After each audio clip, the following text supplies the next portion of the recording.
Good evening, everybody. We will call the November 4th, 2021 meeting to order. I would ask for everyone to rise for the invocation given by Dr. Paul Means of Northwood Presbyterian Church, and I would ask you to remain standing for the Pledge of Allegiance. Let us pray. Almighty and living God, we give you thanks and praise you for your goodness and your grace, for your faithfulness and blessings, which we experience in our lives in wonderful ways. We thank you for the opportunity to live in this great country. We are grateful for the land and the seas that encompass the boundaries, all the wonderful natural resources at our disposal. We thank you for that gift. But even more importantly, we thank you for the gift of all the people that make up this great country, the wonderful diversity of talents and gifts, the wide array of races and cultures that come together to pursue life opportunities and to share it with one another. Lord, we ask your blessings upon the City Council. We thank you for each person who is willing to serve in this role with the gifts and the abilities you've bestowed upon them.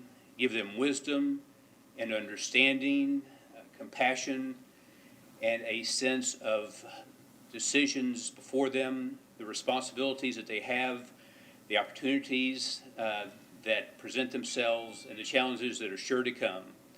We pray for the flourishing and the prosperity of life for every person, and know that in every neighborhood, in every street, in every house, and for each person, they are precious in your sight. So we ask your blessings upon this meeting and the work that will take place. And Lord, we thank you that you take us seriously, that you meet us where we are amidst the ups and downs, the twists and turns of life, and you love us no matter what. And we offer this prayer to you in Jesus' name. Amen. Amen. I pledge allegiance to the flag of the United States of America and to the republic for which it stands, one nation, under God, indivisible, with liberty and justice for all. Thank you, Dr. Means. I appreciate you coming out this evening and those inspiring words that hopefully we'll all live by. On my far right is our interim city manager, Mr. Maxwell. Good evening. Vice Mayor Hamilton. Good evening. Councilmember Albritton. Good evening. Councilmember Beckman. Good evening. Councilmember Bunker. Good evening. And you're going to have to work on becoming illustrious. Our new city attorney, David Margolis. Good evening. If you are planning on making comments this evening, either on items on the agenda or off, we would ask that you fill out a comment card before coming to the podium. You can find them here by our city clerk, and I think we've got some of the back on the wall to my right. So to start off this evening, we've got some special recognitions and awards. And first, we have the oath of office for Mr. Margolis, our new city attorney that we are thrilled to have start last week.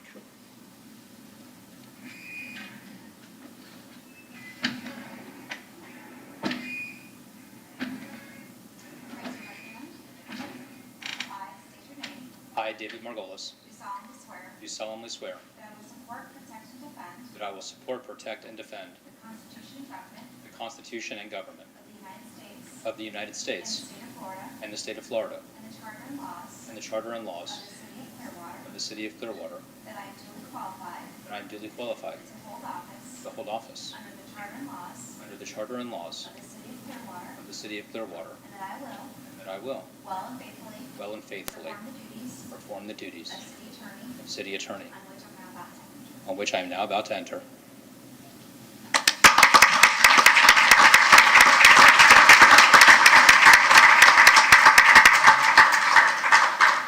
Congratulations, now it's official. If I could have Joe Dragon come forward from the Suncoast Jazz Festival. We have a proclamation. This is a great festival that's been going on for 31 years. Whereas the art of creating jazz music is a uniquely American form of music that originated over 100 years ago, and that has influenced and enriched not only American music and culture, but also the music and culture of the world.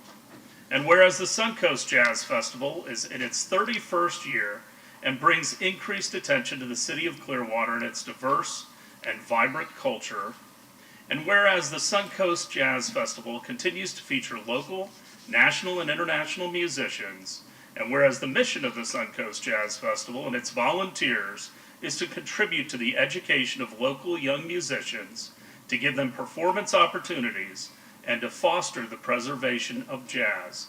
Now therefore, I, Frank V. Hibbard, Mayor of the City of Clearwater, Florida, on behalf of the Clearwater City Council, do hereby proclaim November 19th through the 21st, 2021, to be Suncoast Jazz Festival weekend in Clearwater.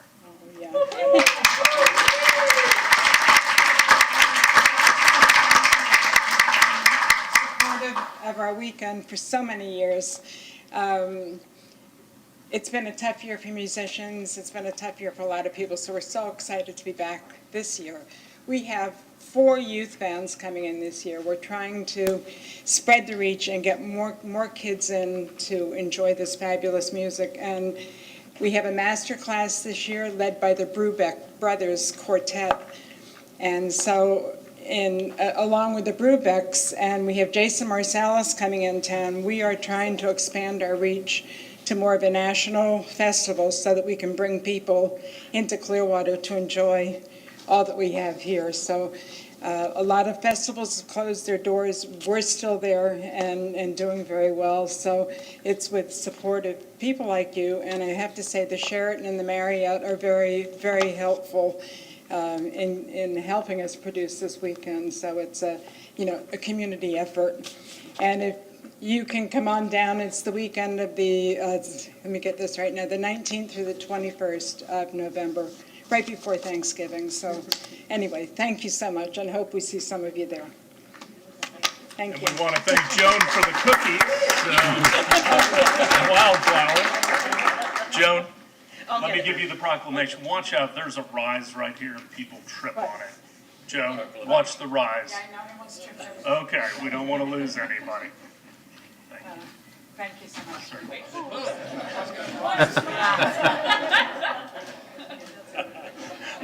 Thanks. I swear we're going to get a lawsuit yet, but that's why we hired David. All right. You all be safe. We hope it's a very successful jazz festival this year. Now I'd like to thank you. Now I'd like to call our interim city manager forward, Micah Maxwell, for the State of the City presentation.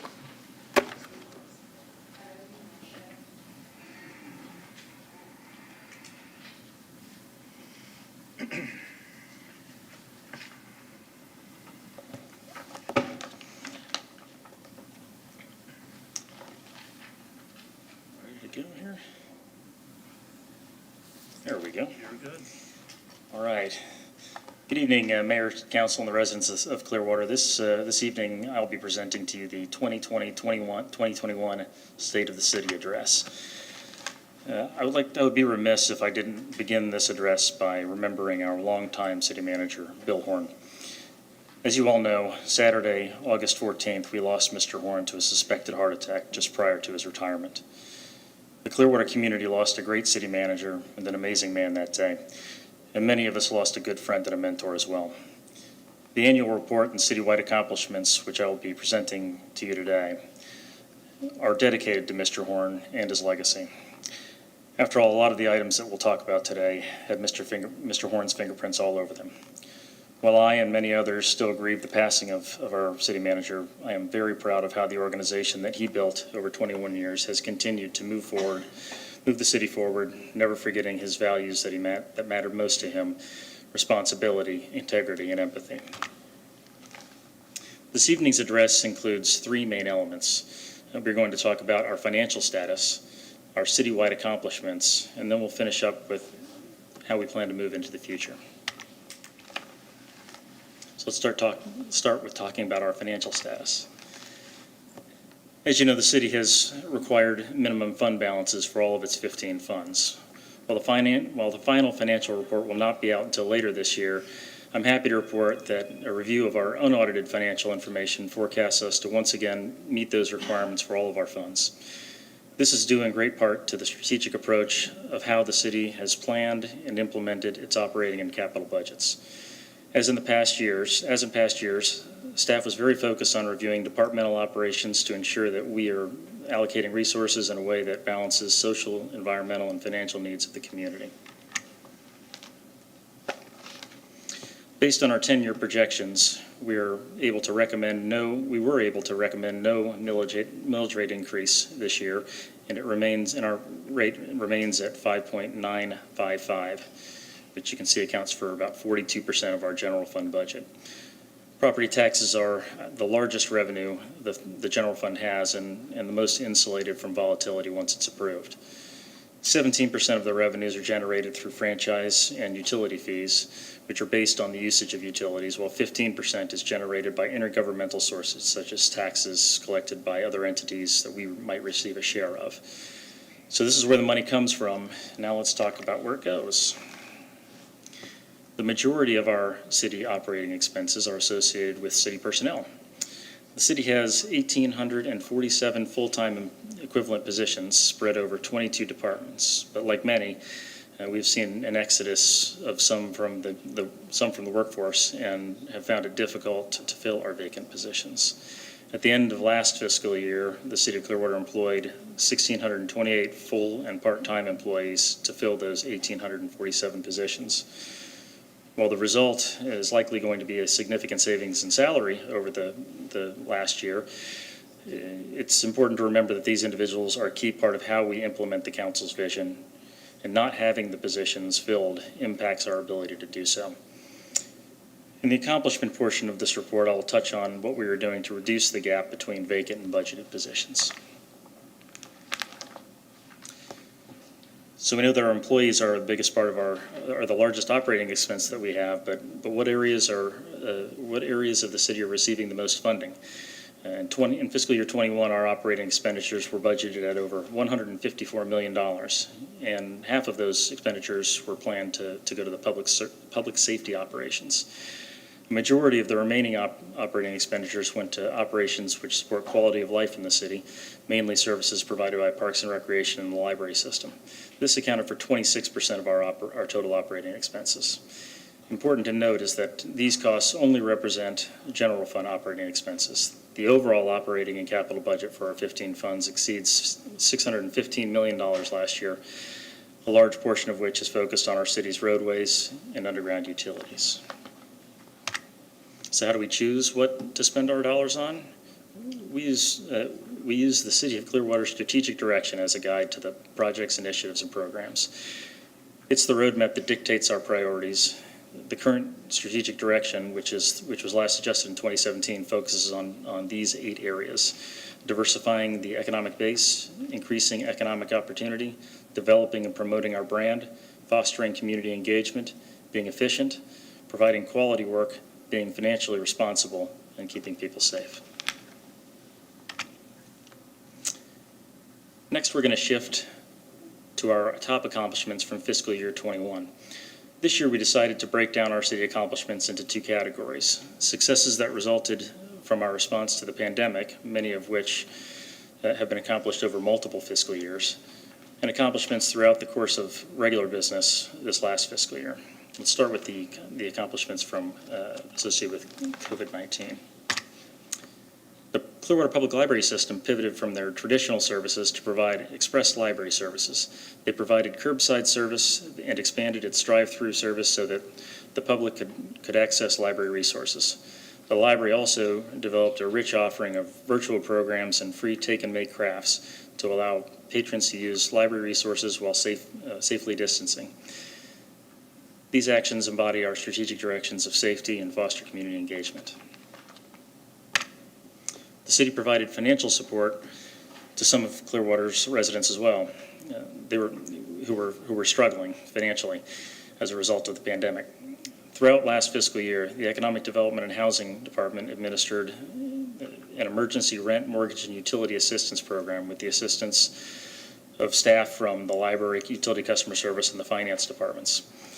The program assisted 219 Clearwater households using CARES Act funds through the Florida Housing Finance Corporation.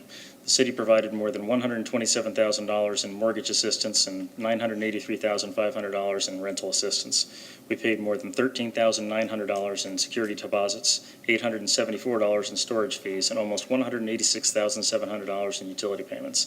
In addition, the Utility Customer Service Department teamed up with the Salvation Army to help customers who were struggling to pay their utility bills, providing assistance to more than $16,000 to the We Care Fund. Together, these programs afforded us the opportunity to help some of our residents who were struggling financially due to the pandemic. This work showcases our strategic directions of fiscal responsibility and fostering community engagement. Central to our COVID-19 efforts were our partnerships. As we know, COVID does not care about jurisdictional borders, and this required us and our partners to put aside differences and provide a unified response to what was happening in our community. These efforts were led by our emergency manager and October 2021 Employee of the Month, Javon Graham. Chief Graham and his team spent a lot of time this year cultivating partnerships with Pinellas County, our neighboring municipalities, the Department of Health, and countless others. These partnerships put Clearwater in a position to host COVID-19 testing sites and multiple vaccination sites, as well as monoclonal antibody infusion site. Additionally, the city provided significant support in the operation of these sites through its police and fire and rescue staff. These important partnerships provided critical service to residents in northern Pinellas County while also ensuring a high level of accessibility to those services for the residents of Clearwater. This accomplishment embodies our strategic direction of safety. The Human Resources Department shifted from its typical city employees' health fair and reimagined it as Health Fair Week. At Health Fair Week, employees and retirees had the opportunity to register for various preventative health screenings, such as bone density, biometrics, and skin cancer checks. Employees could also sign up for drive-by flu shot and COVID vaccines, as well as this being the kickoff for open enrollment. This accomplishment ties to our strategic directions of safety, quality, and financial responsibility.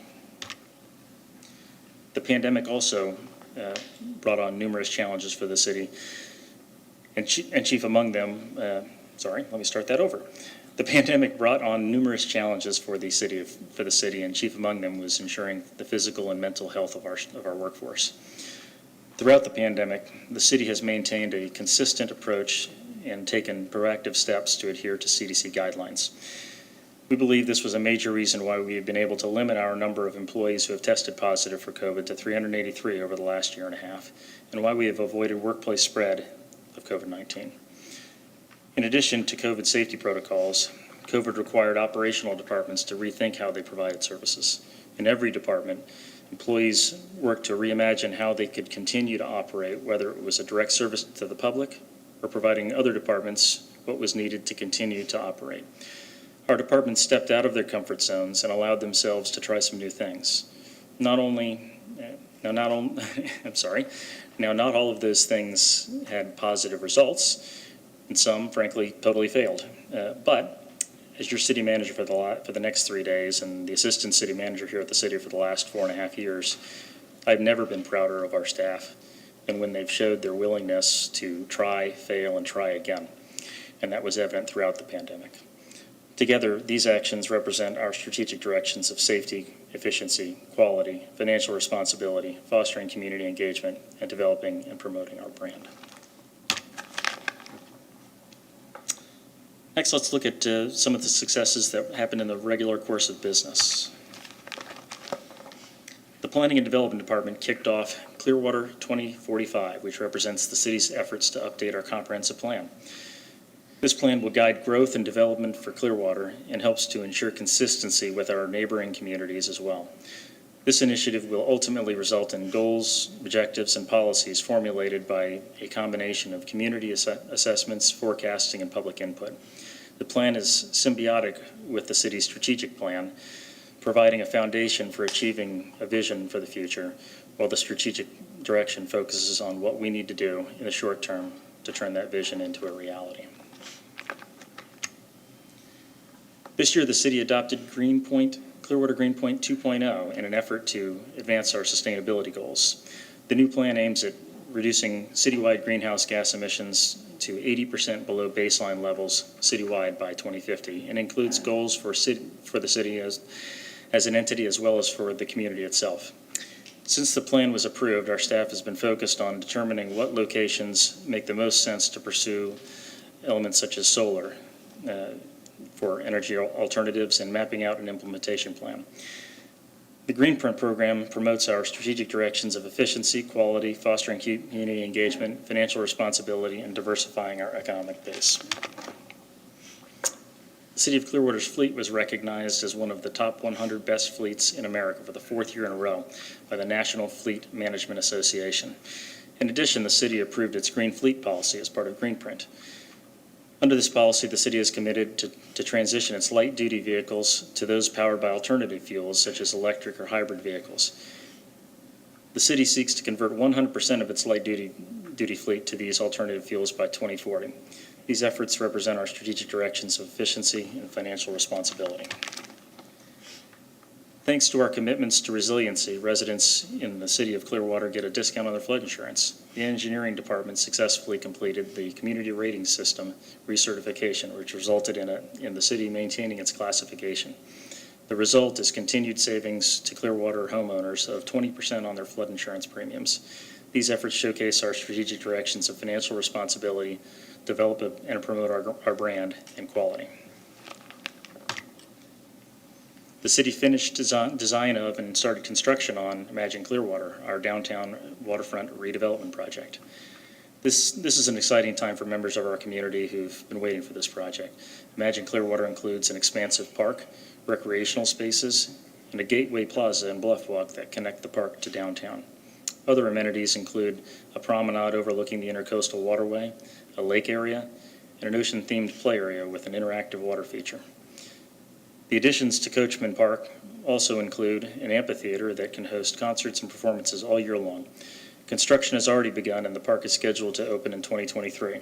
The project represents our strategic directions of increased economic opportunity, quality, and develop and promote our brand. The city transformed Crest Lake Park into Clearwater's newest signature park, combining the physical beauty of the nature park in an urban setting. The park features multiple amenities for the community and visitors to enjoy, including wider sidewalks, new lighting, upgraded landscaping, new play areas, restrooms, picnic shelters, volleyball courts, and improved parking. We were thrilled to celebrate its grand opening this past summer. Beautiful parks like Crest Lake Park embody our strategic direction of quality. The Community Redevelopment Agency partnered with the engineering department to complete design of the Cleveland Streetscape project and began construction on the project this year.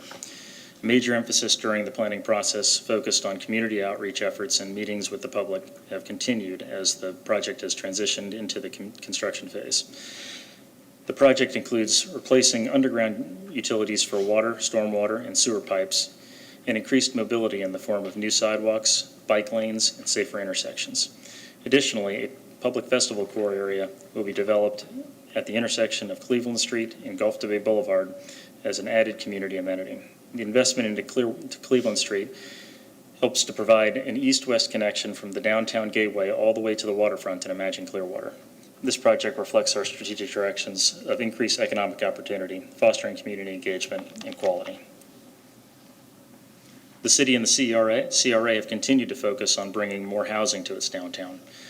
This year, that has resulted in development agreements for apartments for 3 sites within our community redevelopment area at 306 South Washington Street, 1250 Cleveland Street, and 115 South Martin Luther King Jr. Boulevard. We look forward to breaking ground on these exciting downtown housing developments, and this accomplishment represents our strategic direction of diversifying our economic base.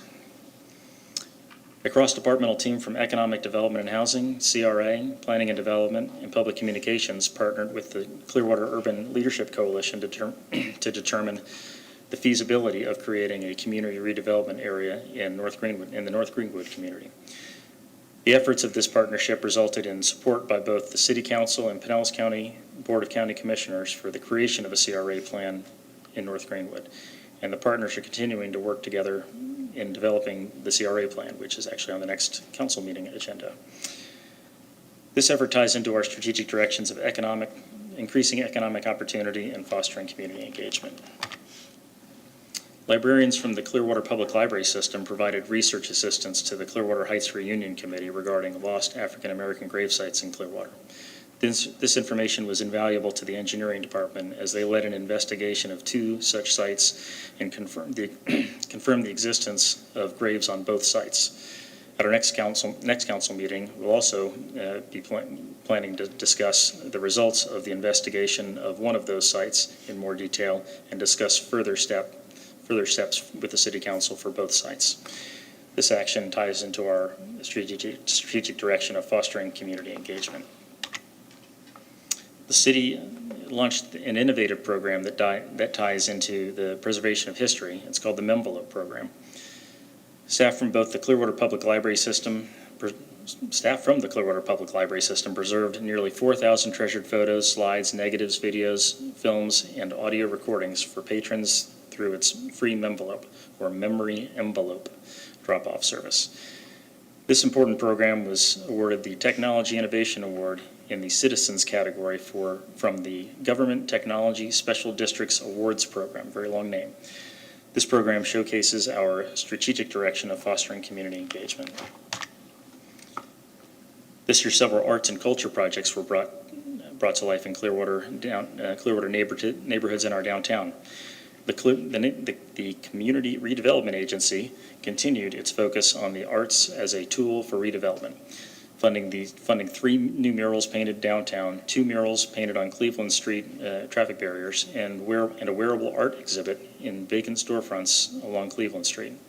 In addition, the Planning and Development Department coordinated the painting of 2 intersections in conjunction with the Lake Bellevue and Skycrest neighborhoods. These projects involved staff, elected officials, and community leaders, but most importantly, the residents of the neighborhoods themselves. And they certainly have made Clearwater even more bright and beautiful. The advancement of art throughout the city this year promotes our strategic directions of foster community engagement and develop and promote our brand. Shown in this photo is one of our synchronized swimmers from the USA Artistic Swimming 2021 Youth and Junior International Open, which was held at the Long Center this past August. The city recruited and hosted 12 new sports tourism events this year. This included the hosting of the United States and Mexican softball teams and the Dominican Republic baseball team for pre-Olympic trainings. The city also hosted the One Nation Slow Pitch Softball Tournament, Glory Sports 3-on-3 Soccer Tournament, the Gasparilla Softball Classic, and some prep baseball report and primetime event showcases. COVID-19 protocols were in place to make sure participants, staff, and volunteers stayed safe while enjoying these events. And our efforts to promote sports tourism embody our strategic directions of develop and promote our brand and diversify the economic base. Clearwater Police Department implemented a mental health unit within the agency this year. This allows CPD to provide the services that are needed with the resources that are best equipped to provide them.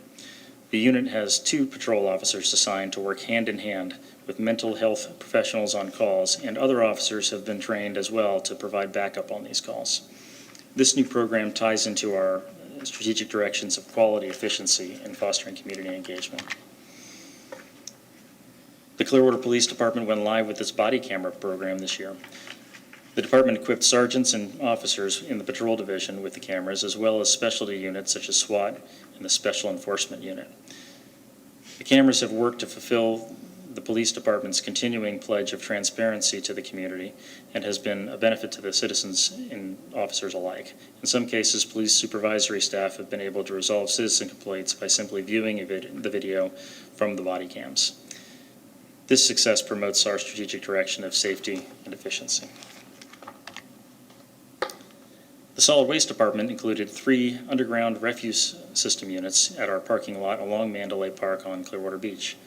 Each system includes a 12-foot deep container for trash and 1 for recycling, each holding up to 6.5 cubic yards of materials.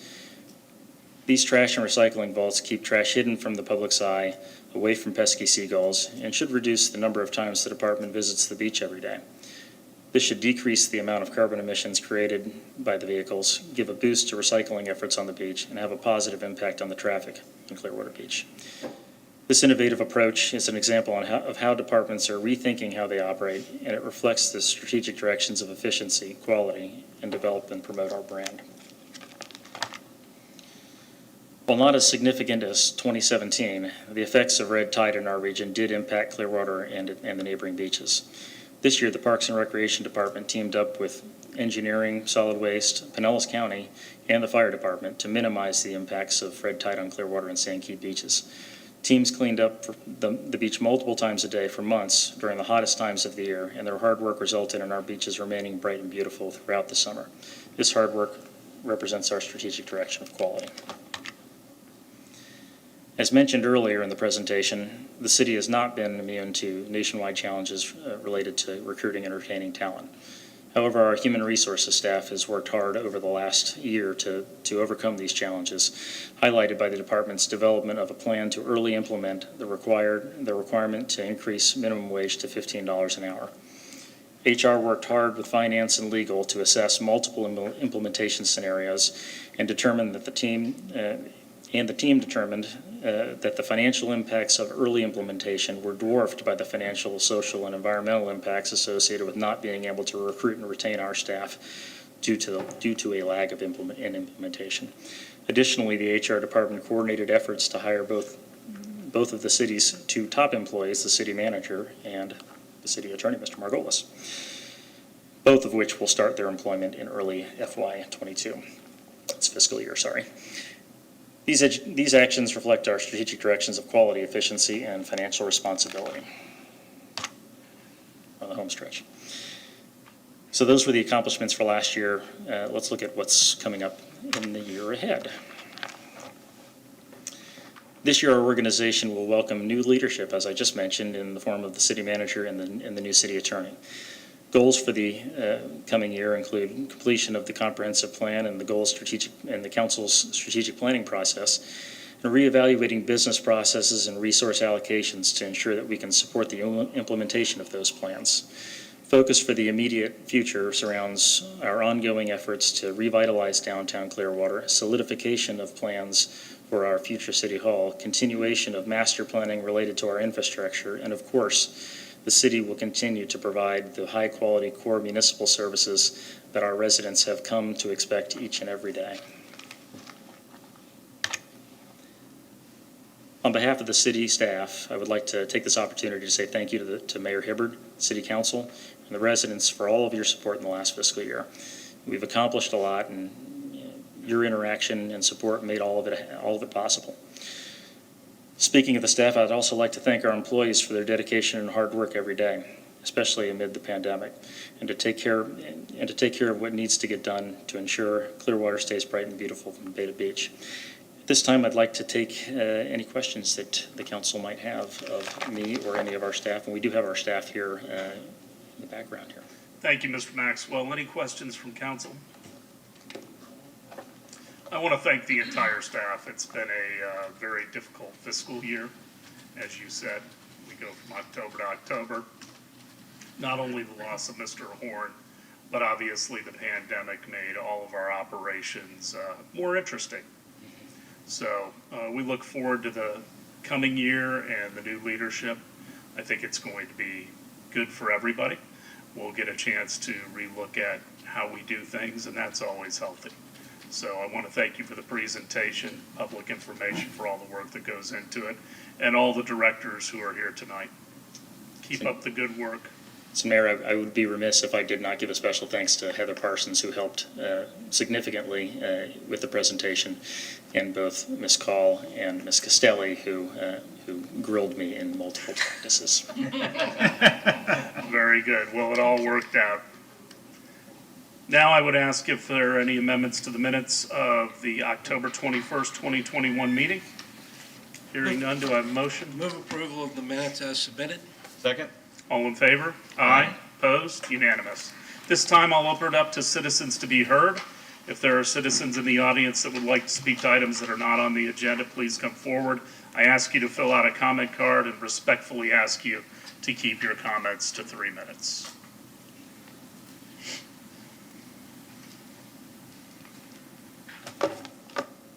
Hi, City Council, and Mr. Hibbard. I recently received I'm Dennis Chaplin, and I'm sort of semi-retired resident here. And I received an update, which is nice, in this flyer with the water bill. I like reading it every month. I tell my wife, don't throw it out. I want to read it. But it looks like I'm going to be receiving a fee coming up once they finish the Cleveland Street improvement because of the reclaimed water. And whether I use the reclaimed water or not, I'm going to get a benefit fee.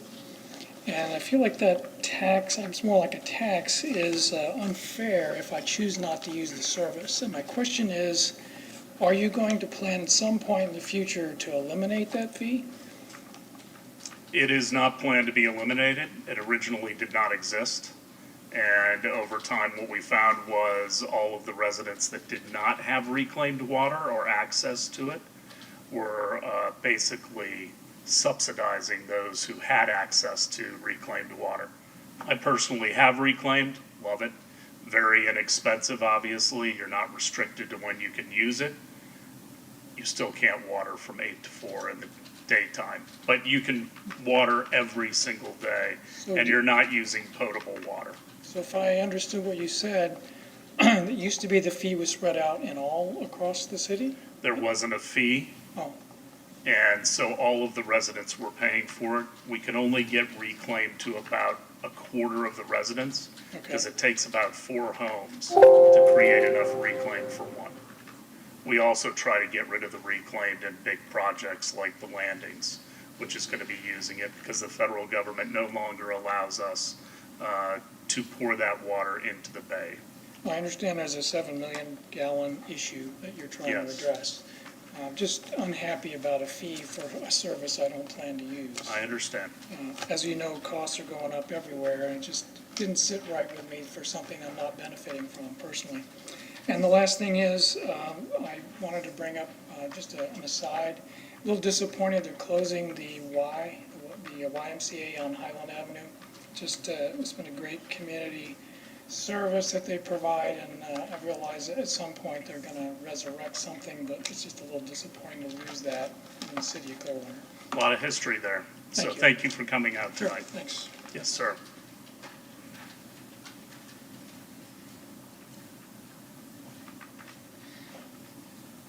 What's up, Mr. Bunker? How are you? Could you just state your name for the record? It's going to be on this video, but I can state it. But I would, if the council would allow me just That's our 10 rule. seconds after, because I state my name in this video. But if you could allow me just 10 seconds after, or even 5 seconds. I just need 5 seconds after the video is done. The video is 3 minutes long, and I just need 5 seconds after the video is done, just to say one thing. I'll give you 5 seconds. Thank you very much. I Start the appreciate video. that, Mr. Hibbard. When I spoke to you, you've been very cordial and straight to the point, and I appreciate that. Thank you. Oh, sorry. Hello, my name is Michael Taylor. I am from Florida, and I visited Clearwater Beach.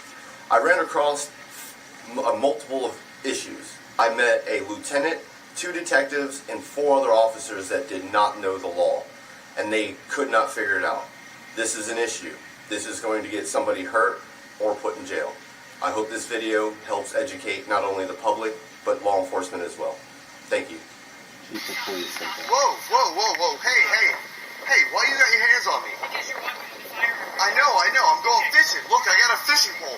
You're not fishing right now. I know, I'm going to that fishing pier right there. But Sergeant, who are you? Lieutenant, though. Okay, what is your name, badge number? Center 9808. Yours? Detective Captain 6440. Okay. That's fine. Dude, sir, you're throwing my $300 fishing pole in the dirt right now. I'll pick it up for you. Yeah, you're going to pay for my $300 fishing pole. You want to go up to the, we need to No, walk up there. I'm not breaking the law. You think it's appropriate walking Yes, around absolutely. with an AR-15 on your Absolutely. chest, where there's children and everybody on the Absolutely, beach? You yes. think that's appropriate? Yes. You don't think that's going to cause problems? 901-151. What law did I break? What Let's law go did... there. No. What law did I break? What law did I break? Listen, there's city ordinances. going to, Much more accessible. it's going to and returning from. It doesn't matter where I am trying to go fishing. It's about going to and returning from. Okay. I haven't done. Look, my guy, you got a gun strapped to your chest. I get it. And that's why we're doing what we're doing, so relax. Because I'm not. Relax. Just Did take you a deep swear an breath. oath to the Relax. Constitution? 100%. Then what's the problem? What's the problem? What's the problem with you guys defending your oath to the Constitution of Florida, and the United States? What's the problem? Why you gotta be nasty for? What? Why am I in handcuffs? Why are you taking my? I don't consent to any search or You're not being seizure. searched, but I'm gonna take You're your weapon seizing from my. You're I'm gonna not. protect you. No, you're not protecting me. You're stripping me of my rights. Identify yourself to us. I don't have to. You have to identify. I am going to a fishing pier where my fishing license is covered under that fishing pier. I understand. I do not have to identify. Listen, you're not wrong. I know I'm not. Okay. So where we at? However, Where we at? Dude, I'm going to a fishing pier where I'm covered under the law. I do 901-151. I'm aware of 901-151. What crime did I commit? 911-1. are you gonna let me Nope. Let me out of this car, give me my stuff back, and let me go about my day. not a convicted felon? You don't. The government the federal case law has already proven. Okay, that Mike, I do we get not the need to picture. prove You're myself over your until I've 3 minutes. I'm committed a gonna give you crime. 5 seconds, okay? I'm not refusing anything right now. I'm not. If you could get to the breaking mic. law. I'm sorry. Like I said, this video is 3 minutes long. Every person on this panel has sworn an oath to the Constitution to defend my right. If they can't defend my right, who's going to defend my right? Man, your time is up. Don't be a bootlegger. What? You go ahead and suck their boot all you want, bud. I don't care. Every one of these people up here swore an oath to defend my right. We're gonna take a You swore an recess oath at to this defend my time. right. He's the chief of police. Go ahead and turn the mics off. You can turn my mic off, dude.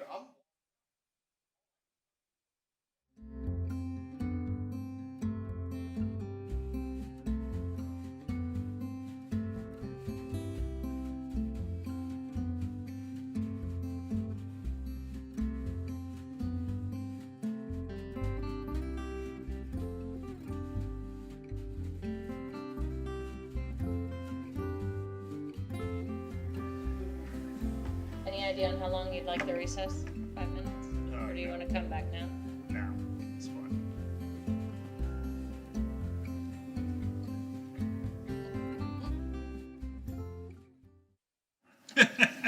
Pleasure to be here. You know, these things. We'll reconvene the council meeting. We are on citizens to be heard. Is there anyone else under citizens to be heard? Fishing this weekend, but not now. Good evening, my name is Mike Reardon. I'm just here to talk a little bit about Drew Street. I was really happy with Monday's meeting, council session. I think the FDOT made a good presentation. Most of the council was pretty supportive, made comments about reducing the speed. Just if we can get it reduced. I know the state has a kind of a mathematical equation I don't agree with. I did have a lengthy conversation while he's gone with Mr. Slaughter, Chief Slaughter, longer than any time I've talked to an officer. He is on the record, if he was here, he's not opposed to lowering the speed. He'll tell you he can't predict what the impact would be. He did say before, if you lower the speed, it slows the flow, but I think it's a good time to do it. It was noted, I think, by Councilmember Beckman that the widths of the road don't match up with the speed tables that they were showing in that presentation. I went back and looked at it. I kind of think it's a little disingenuous to compare the backlog or the stacking and the speed or the cars on Fort Harrison. I agree with Mayor Hibbert. I would not have reduced that road to one lane with a center turn lane. It's a long, slow stretch. But it's not anything to compare to the downhill grade. It's not residential. There's a big difference, the 2 miles that we're talking about, pretty much Myrtle to Jupiter. And actually, as you get close to Myrtle, it's not really residential very much anymore. Homes were turned into offices and school. But there's no comparison. There's two studies showing 53 and 57, I think, miles an hour, 50% of the cars. The Kimley-Horn study was the higher speed, and the recent one shows like 53% of the cars doing better than 50%. This is going to happen, though. I'm really hoping that the people who've supported it on the council continue to support it. It really is not a decision that the city can make. It's a state road. It will be a county road. I would like to see a formal recommendation from the council. Put it in writing that you want the speed to reduce to 30, noting that they're all going to go 40, as Councilman Hamilton noted. I think that would be a good way to say, you know what, we put it in writing, and the state won't do it. They're sticking with their guidelines, and they won't reduce the speed. So, and one reason I think that's a good idea is because more than 15 years I was told by the city there's nothing we can do about it. It's a state road. And FDOT and Ford Pinellas have taken this over, and it's not going to be relinquished.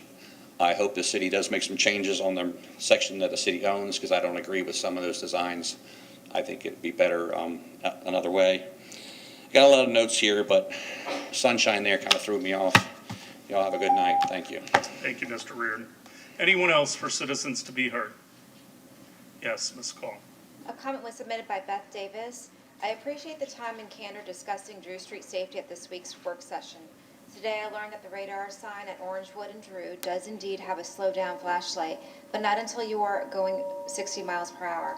I heard you each say you thought slow down in our signs, but it can be corrected to slow down over 40 miles per hour.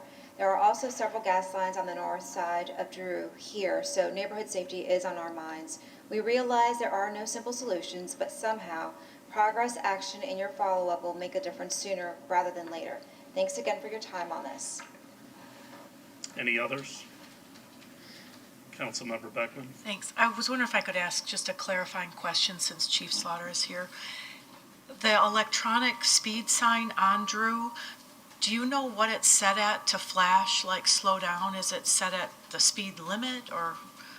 Yeah, the electronic feedbacks, they're not police department ones. You're talking about the permanent ones that are posted eastbound and westbound. They're posted to flash with the speed limit to give feedback of your speed with the speed limit, yes. So when somebody goes, is the speed limit 40 at that point? I mean, or?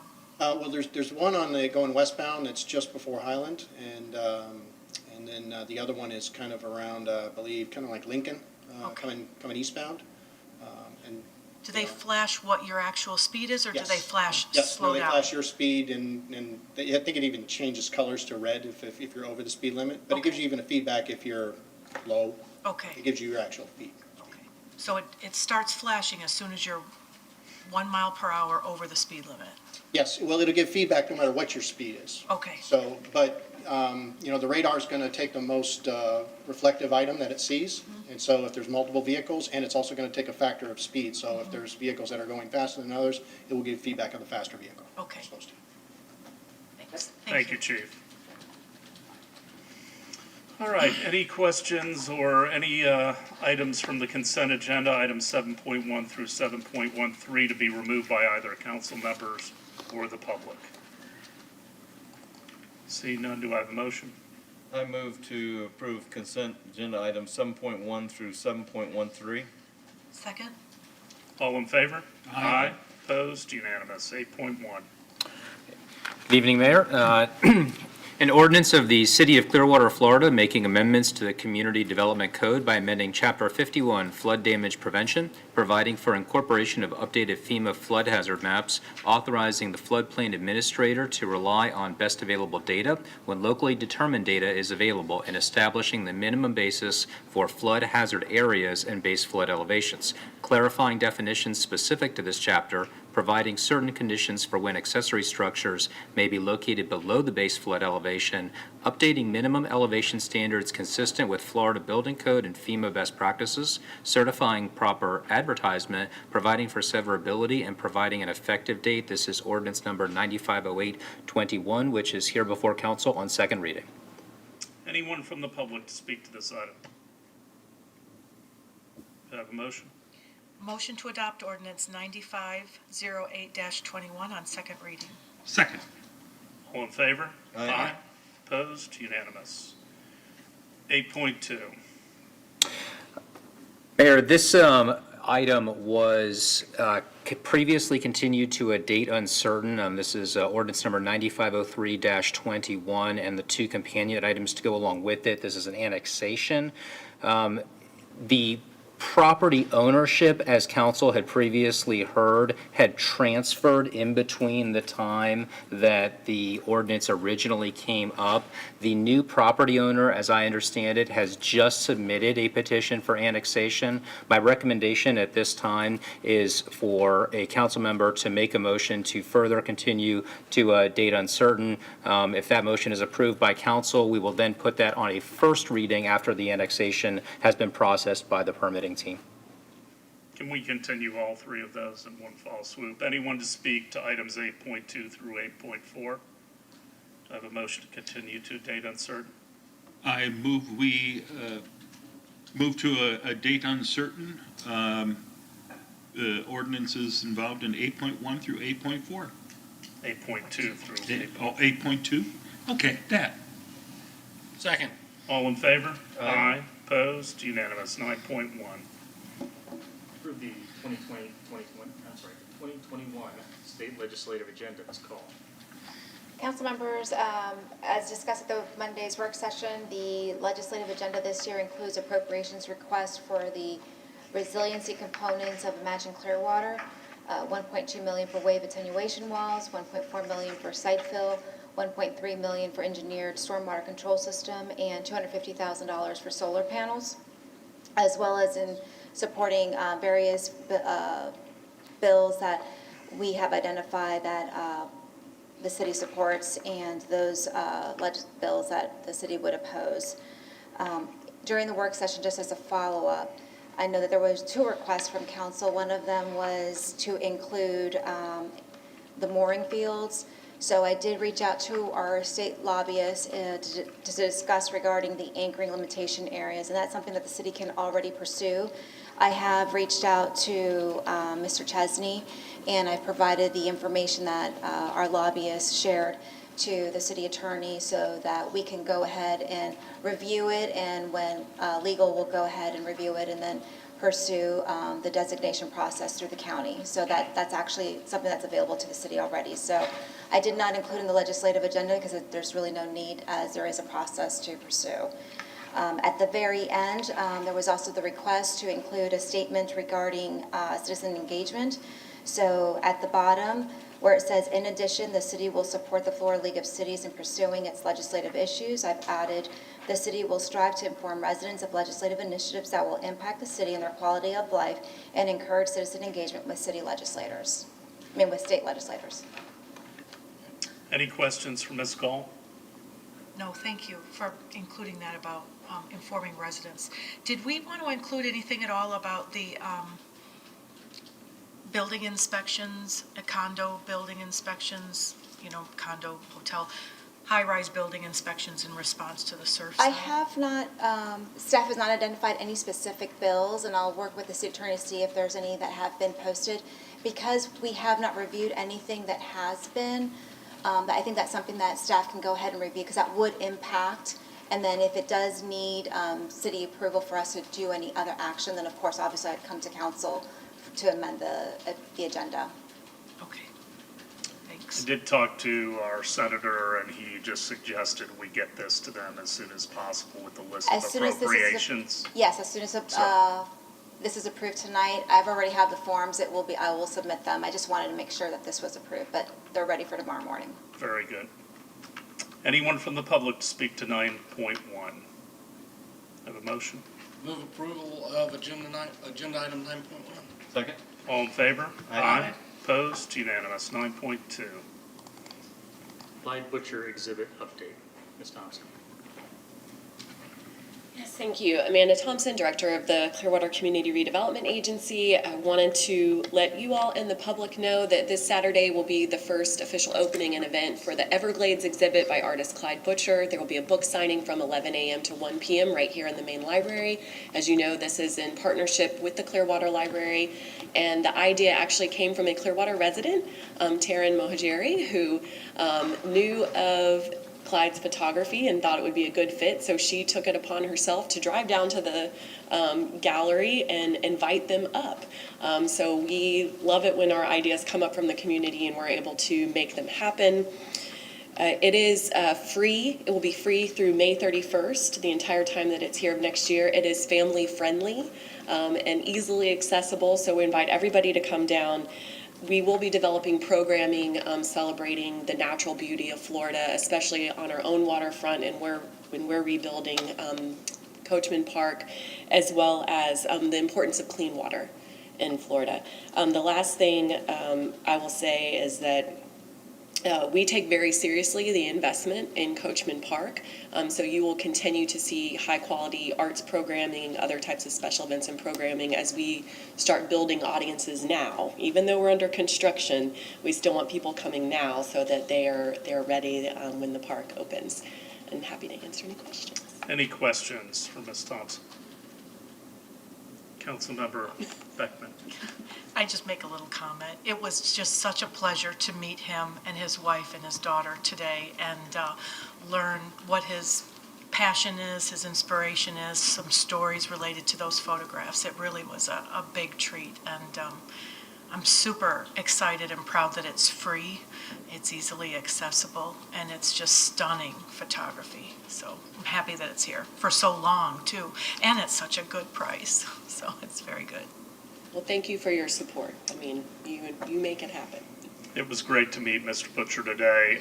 What are we going to be doing as far as promotion? So I think the displays look great.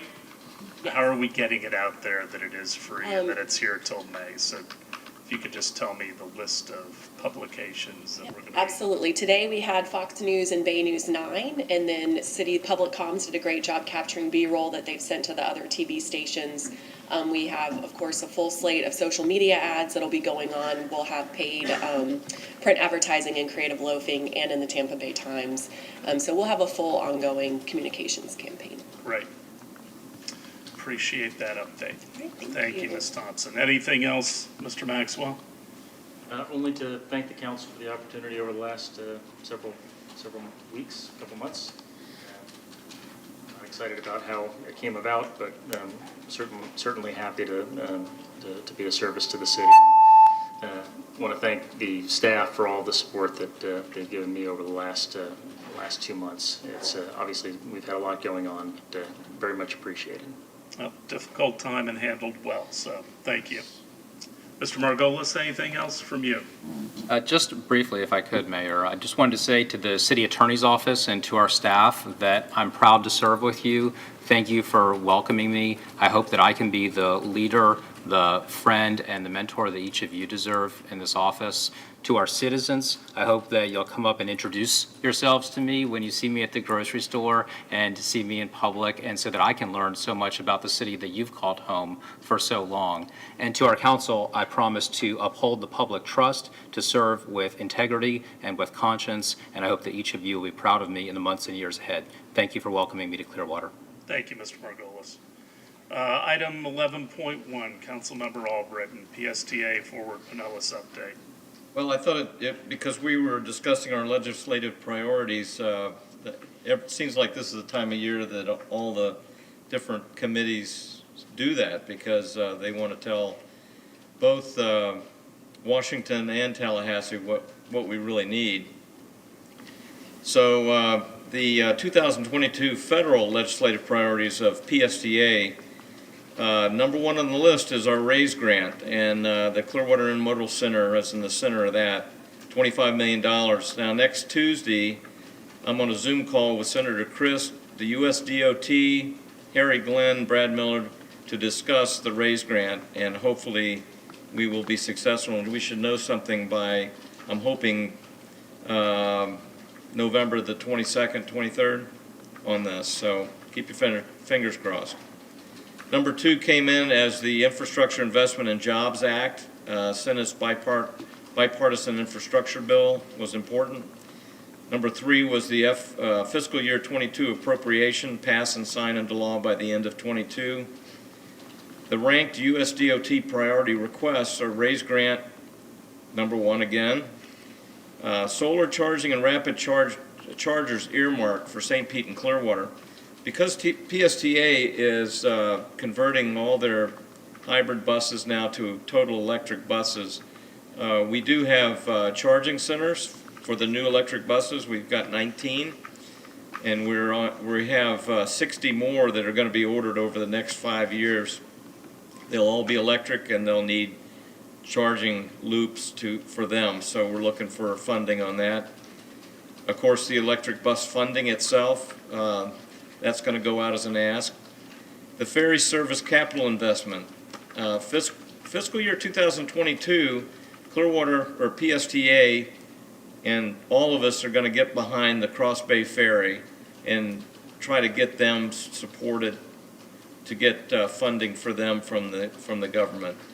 And then at fiscal year 2023, Clearwater and Dunedin ferry support, they'll turn and they'll support us. So instead of being at odds with double funding, which never will work, we decided to help each other.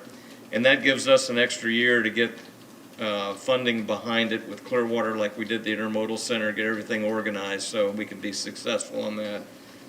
I think what we've learned the last 2 or 3 years on these federal requests is you've got to have all the boxes checked that they're looking for, and you can't just send out a request. You need to fit in their box. So that'll give us a year to get that done, and I think everybody knows how to do that now. Number 5 is the Department of Energy funding. Now, Council Member Beckman would like this because I wanted to show, is anybody got the pictures where they can put up the picture? Joelle, where did she go? I guess she's not here. See if Ms. Call has it in her. Let's see. Put the computer.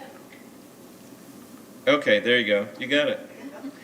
So this is the PSTA facility, and we just talked about this at last meeting. This is a 36 acre facility, and what we're planning on doing is partnering with Duke Energy. And all those blue areas, those are our parking lots, and the blue over the areas are all solar panels.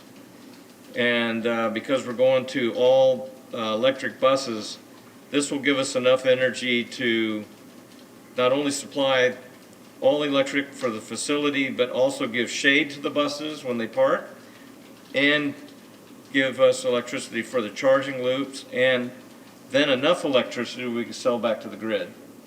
And everybody's on board with it. I mean, this is something we're really going to do, and we have enough acreage here that we can really do I think we could be 100% renewable energy.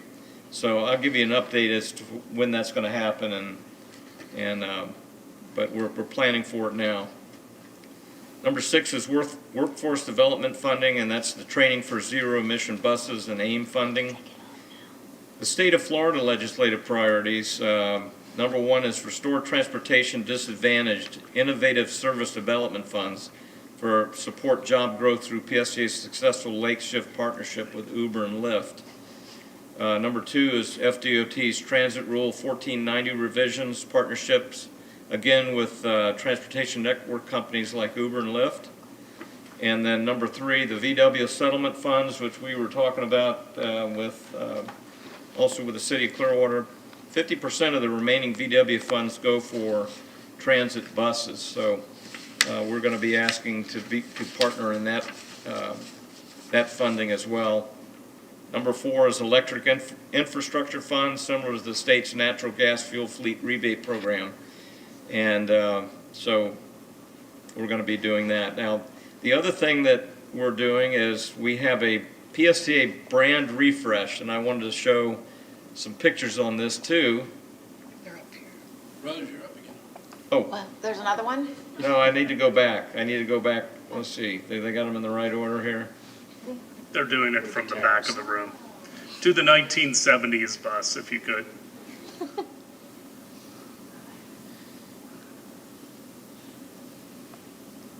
Okay, that's what we looked like when we first brought our buses out in the 70s.